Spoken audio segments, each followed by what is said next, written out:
샬롬. 오늘도 주의 평화가 여러분의 삶의 곳곳에 임하시기를 진심으로 축복합니다.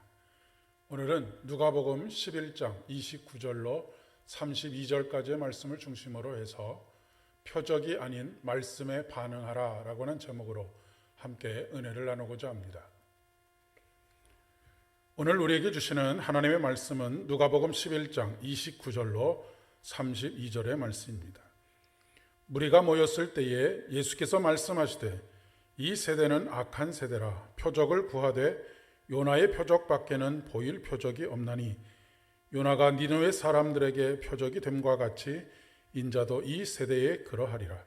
심판 때에 남방 여왕이 일어나 이 세대 사람을 정죄하리니 이는 그가 솔로몬의 지혜로운 말을 들으려고 땅 끝에서 왔음이거니와 솔로몬보다 더 큰 이가 여기 있으며 심판 때에 니느웨 사람들이 일어나 이 세대 사람을 정죄하리니 이는 그들이 요나의 전도를 듣고 회개하였음이거니와 요나보다 더 큰 이가 여기 있느니라. 아멘. 우리나라 속담에 먼 눈에는 뭐만 보인다라고 하는 속담이 있습니다. 세상의 모든 것이 자기의 내면에서 욕망하는 것으로 보인다라고 하는 의미입니다.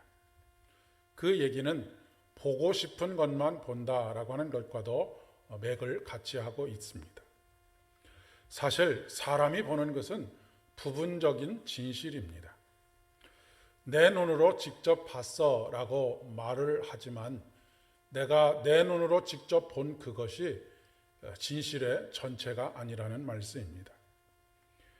그런데도 불구하고 인간은 자기가 직접 봐야 확실하고 본 그것은 진실이라고 믿는 경우들이 참 많이 있습니다.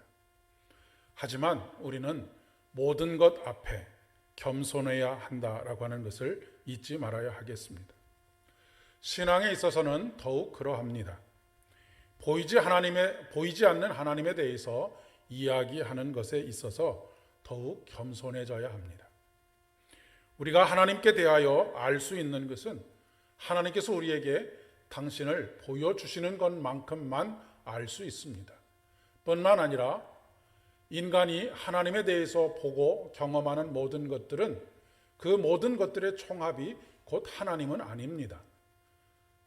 인간이 지혜를 모으고 또한 경험을 다 모아서 하나님에 대해서 이야기한다고 해도 그것은 하나님의 아주 극히 일부분, 아니 먼지와 같은 부분만 알 수 있고 볼 수 있는 것입니다. 하나님은 무한하신 분이시기 때문에 그렇습니다.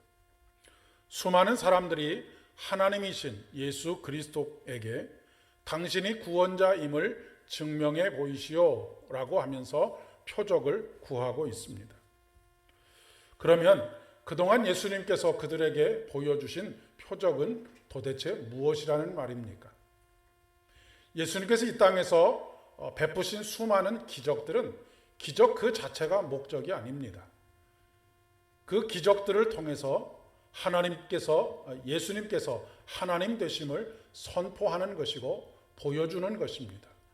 뿐만 아니라 하나님 나라가 임하게 되면 이루어질 일들을 미리 맛보게 하신 것이다 라고 이야기할 수 있습니다.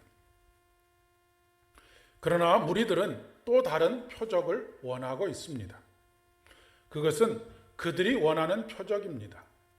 그들이 원하는 표적은 사실 예수님께서 메시아가 되는지 안 되는지에 상관없이 그들이 욕망하는 것을 보고자 하는 것입니다. 자신들이 원하는 것 이외의 다른 어떤 것들도 그들은 인정하지 않습니다. 그렇기 때문에 그동안도 수많은 표적들을 보여주셨음에도 불구하고 또 다른 표적, 자기들이 원하는 표적을 요구하고 있는 것입니다. 그것은 예수님이 구원자이심의 표적이 아니라 그들의 욕망의 투영일 뿐이지요.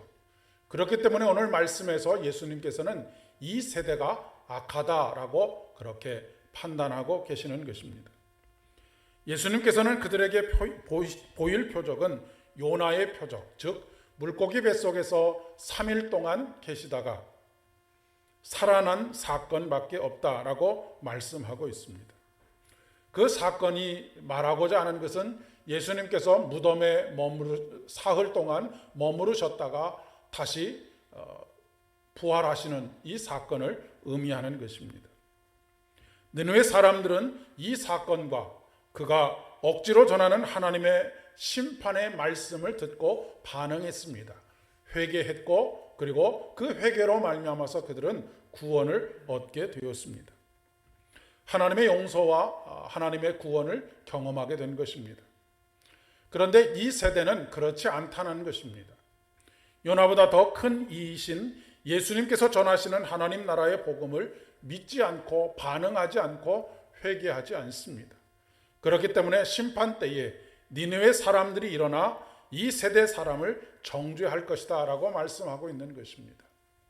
오히려 이방인인 니느웨 사람들이 하나님의 말씀을 듣고 회개하고 적극적으로 하나님의 말씀에 반응했기에 그들이 구원의 은혜를 경험하였기 때문에 그렇지 않은 유대인들을 향하여서 판단할 것이다 라고 하는 것을 말씀하시는 것이지요. 우리 시대도 마찬가지입니다. 이 시대는 복음의 귀를 막아버린 시대입니다. 심지어는 믿는다라고 말하는 이들조차도 그렇습니다. 사실 믿는다라고 자부했던 사두개인들과 바리새인들과 수많은 율법사들과 또한 제사장들이 그러했던 것처럼 말입니다. 우리는 그렇지 않아야 되겠습니다. 회개를 선포하는 말씀에 반응하실 수 있기를 바랍니다. 우리에게 표적으로 보이신 부활과 생명을 우리의 삶에서 매 순간 경험하시고 또 그 경험들이 우리를 회개로 우리를 생명으로 나아가게 하는 복된 하루가 되실 수 있기를 진심으로 축복합니다. 기도하겠습니다. 은혜가 풍성하신 주님, 우리가 표적을 구하나 말씀이 육신이 되셔서 이 땅에 오셔서 우리에게 들려주시고 보여주시는 예수 그리스도, 부활이요 생명이신 당신을 믿지 못하고 그러기에 회개하지 아니하고 그러기에 구원의 기쁨과 감격 가운데 매일매일을 살아가지 못하는 어리석음이 우리에게 있음을 고백합니다. 다시 은혜를 간구하오니 우리에게 용서의 은혜를 베풀어 주시옵고 깨닫게 하시고 믿음으로 반응하게 하시고 구원에 감격하며 오늘도 기쁨으로 한날을 생명으로 충만한 한날을 살아갈 수 있도록 도와주시옵소서. 예수님의 이름으로 간절히 기도드립니다. 아멘. 오늘도 복된 하루 되시기를 바랍니다.